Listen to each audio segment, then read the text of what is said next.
এই যে দেখুন কত সুন্দর করে বেরিয়ে আসলো পিঠাটা। আর দেখুন বন্ধুরা কতটা জালিদার হয়েছে, একদম সফট কিন্তু স্পঞ্জি হয়েছে পিঠাটা। এই যে দেখুন পেছন সাইডটা আর সাইডগুলো দেখুন কতটা লোভনীয় হয়েছে দেখতে। এখন আমি একটা ছুরি দিয়ে পিঠাটাকে কেটে নেব। আর আমাদের আজকে রেসিপিটা সম্পূর্ণ দেখার পর যদি আপনাদের ভালো লাগে একটা লাইক অবশ্যই দিয়ে দেবেন। আপনাদের একটা লাইক আমাদেরকে অনেক উৎসাহ দেয় নতুন নতুন ভিডিও বানাতে। আর আমাদের পাশে থেকে চ্যানেলটিকে সাবস্ক্রাইব করে নেওয়ার জন্য অনুরোধ রইল। আপনারা এই পিঠাটা বানিয়ে সকালে চায়ের সঙ্গে বা সন্ধ্যের টিফিনে খুব সুন্দর করে পরিবেশন করতে পারবেন। খেতে কিন্তু দারুণ হয়, বাচ্চা থেকে বড় সকলেই ভীষণ পছন্দ করবে। সবার প্রথমে এখানে নিয়েছি একটা কাঁঠাল। এখন আমি কাঁঠালটাকে ভেঙে নেব। এই যে এভাবে আমি একটা একটা করে কুশ বের করে নেব।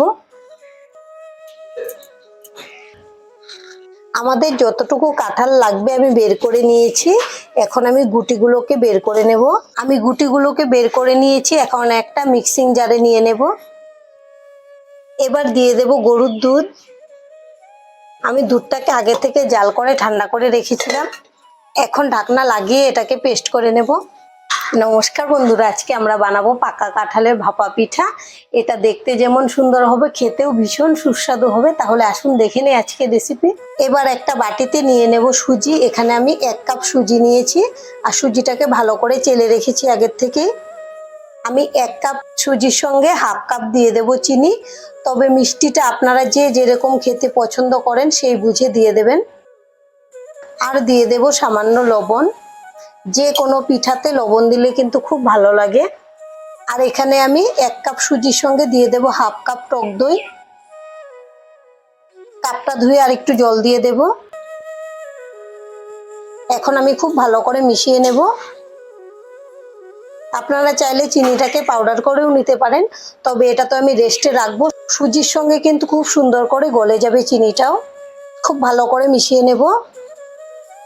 এখন কিন্তু আমি জলটা বেশি দেব না, পরে রেস্টে রাখার পরে আমি বুঝে দেব যতটুকু লাগবে। ভালো করে মিশিয়ে নিয়েছি। এখন রেস্টে রাখবো 15 মিনিটের জন্য। আর এদিকে গ্যাসে একটা কড়াই বসিয়েছি। এখানে নিয়েছি গুড় আর নারিকেল। এখানে আমি একটা নারিকেলের অর্ধেক নারিকেল কুড়িয়ে নিয়েছি। প্রথমে গুড়টা দিয়ে দেব। আপনারা চাইলে নারিকেল আর গুড় একসঙ্গে মেখেও দিয়ে দিতে পারেন। এখন আমি নারিকেল দিয়ে দিচ্ছি। এখন নেড়ে চেড়ে ভেজে নেব। আর ভাজতে ভাজতে দেখবেন খুব সুন্দর একটা সেন্ট বেরিয়ে আসবে আর একদম আঠালো ভাব চলে আসবে। তখন কিন্তু বুঝে নিতে হবে যে আমাদের পুরটা একদম রেডি। আর গ্যাসের ফ্লেমটা লো টু মিডিয়ামে রাখবো। 6-7 মিনিট পর দেখুন পুরটা অনেকটাই শুকনো হয়ে গেছে আর কড়াই থেকে ছেড়ে আসছে আর খুব সুন্দর একটা সেন্টও বেরিয়ে আসছে। এখন আমি গ্যাসটাকে অফ করে দেবো আর এটাকে ঠান্ডা করে নেব। আজকে আমরা পিঠাগুলো গ্লাসে বানাবো, তার জন্য এখানে 2টা গ্লাস নিয়েছি। এখন দিয়ে দেব সাদা তেল। আর একটা ব্রাশ নিয়েছি। আমি তেলটাকে খুব ভালো করে ব্রাশ দিয়ে লাগিয়ে দেব। তাহলে আমরা যখন পিঠাটা বের করব খুব সুন্দর করে বেরিয়ে আসবে।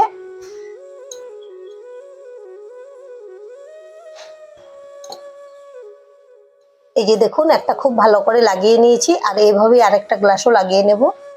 এখন গ্যাসে একটা সসপ্যান বসিয়েছি। সসপ্যানের মধ্যে দিয়ে দেব একটা স্ট্যান্ড। এবার স্ট্যান্ডের সমান সমান আমি জলটা দিয়ে দেব। এখন ঢেকে দেব আর জলটাকে খুব ভালো করে গরম করে নেব। 15 মিনিট পর ঢাকনাটা খুলে নেব। আর রেস্টে রাখার জন্য দেখুন সুজিগুলো কিন্তু অনেকটাই ফুলে বড় বড় হয়ে গেছে আর অনেকটা শুকনো হয়ে গেছে। আর এদিকে যে আমরা কাঁঠাল পেস্ট করে নিয়েছিলাম এটা দিয়ে দেব। এটা কিন্তু একবারে দেব না, আমরা মিশিয়ে দেখব, যদি আরো লাগে তাহলে দেব। ঘনত্বটা বুঝে দিতে হবে। আর এখানে নিয়েছি অল্প ফুড কালার। এটা কিন্তু দেখা সুন্দরের জন্য দিচ্ছি, এটা কিন্তু খাওয়ার স্বাদের কোনো পরিবর্তন হবে না। শুধু কাঁঠাল যেরকম একটা হলুদ কালার থাকে ঠিক এরকম কালারটা আসার জন্য নিয়েছি। আপনারা ভালো না লাগলে এটা বাদ দিয়েও করে নিতে পারেন। এখন খুব ভালো করে মিশিয়ে নেব। আমাদের ব্যাটারটা একদম রেডি। আমি খুব ভালো করে মিশিয়ে নিয়েছি। আর ব্যাটারের ঘনত্বটা দেখুন ঠিক এরকম থাকবে, বেশি পাতলাও হবে না বেশি ঘনও থাকবে না। এবার এটা সাইডে রেখে দিচ্ছি। এই যে এরকম করে শেপটা দিয়ে নেব। যে আরেকটা করে নিলাম। এখন এখানে নিয়েছি 1 প্যাকেট ইনো। আমি 1 প্যাকেট ইনো সম্পূর্ণ দিয়ে দেব। এবার ভালো করে মিশিয়ে নেব। আর সবকিছু রেডি করে শেষের দিকে কিন্তু ইনোটা দিতে হবে। ইনোটা দেওয়ার পরে বেশি দেরি করা যাবে না। আমি খুব ভালো করে মিশিয়ে নিচ্ছি। আর ইনোটা দেওয়ার পরে দেখুন খুব সুন্দর করে ব্যাটারটা ফুলে গেছে। আমাদের ব্যাটারটা একদম রেডি। এখন একটা হাতা দিয়ে আমি এই যে গ্লাসের মধ্যে নিয়ে নেব।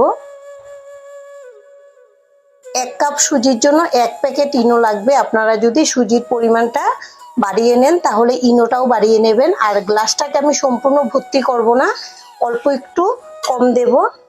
আর নারিকেলের পুরটা যে বানিয়ে নিয়েছিলাম এটা এখন এখানে দিয়ে দেব। এই যে একটা গ্লাস আমাদের রেডি হয়ে গেল। আর ঠিক এভাবে এটাকেও রেডি করে নেব। আর এদিকে আমাদের জলও খুব ভালো করে গরম হয়ে গেছে। এখন ঢাকনাটা খুলে নিলাম, গ্লাসগুলোকে বসিয়ে দেব।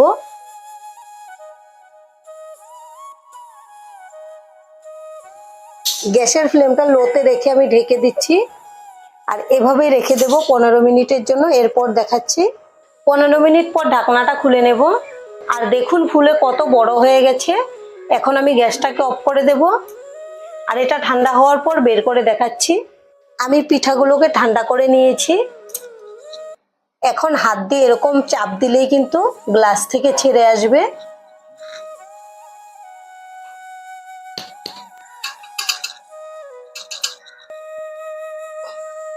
এই যে দেখুন কত সুন্দর করে বেরিয়ে আসলো পিঠাটা। আর দেখুন বন্ধুরা কতটা জালিদার হয়েছে, একদম সফট কিন্তু স্পঞ্জি হয়েছে পিঠাটা। এই যে দেখুন পেছন সাইডটা আর সাইডগুলো দেখুন কতটা লোভনীয় হয়েছে দেখতে। এটাকেও সেম ভাবে বের করে নেব। এভাবে আমি আরেকটা পিঠাও কেটে নেব। আজকের ভিডিওটা এখানেই শেষ করছি। সবাই ভালো থাকবেন, সুস্থ থাকবেন। সম্পূর্ণ ভিডিও দেখার জন্য অসংখ্য ধন্যবাদ। এখন আমি একটা ছুরি দিয়ে পিঠাটাকে কেটে নেব। আপনারা এই পিঠাটা বানিয়ে সকালে চায়ের সঙ্গে বা সন্ধ্যের টিফিনে খুব সুন্দর করে পরিবেশন করতে পারবেন। খেতে কিন্তু দারুণ হয়। বাচ্চা থেকে বড় সকলেই ভীষণ পছন্দ করবে। এভাবে আমি আরেকটা পিঠাও কেটে নেব। আজকের ভিডিওটা এখানেই শেষ করছি। সবাই ভালো থাকবেন, সুস্থ থাকবেন। সম্পূর্ণ ভিডিও দেখার জন্য অসংখ্য ধন্যবাদ।